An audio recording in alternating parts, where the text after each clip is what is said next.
Ibulise kuni bathandi bezemidlalo eMzantsi Afrika, ingakumbi kuni balandeli bebhola elikhulu ke laseMzantsi Afrika. Baphulaphula lapha siza neendaba ezithi Kaizer Chiefs ke ivulile ku-training namhlanje nge-29 ke December.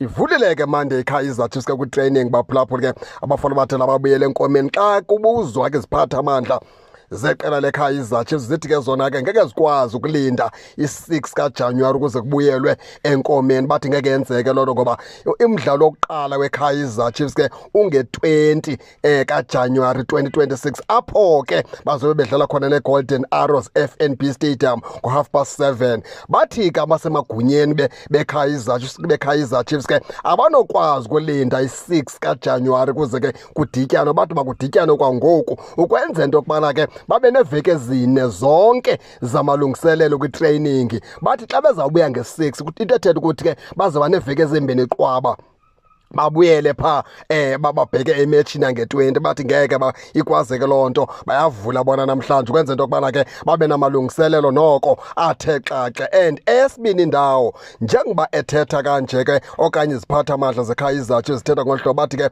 enye into funeka icaciseleke iKaizer Chiefs ke izoba bhizi kakhulu apha kuJanuwari. Iimetshi zabo zixananazile, iimetshi zabo zinintsi. Loo nto ithi ke ngoku bona ke kuzawunyanza into yokubana ke bavule kwa eli kunezinye itim.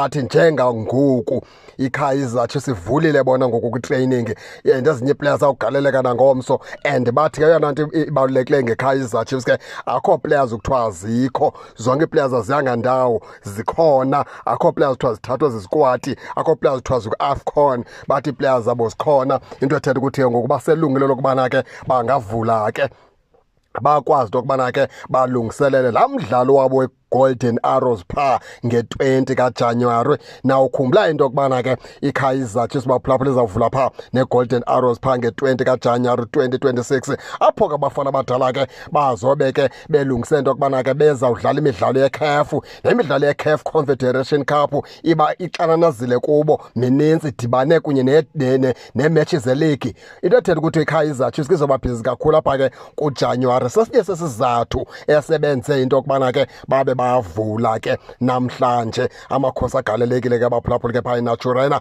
namhlanje avula ke isizini yabo abafana abadala bebuya phaa kwiiholide zeChristmas.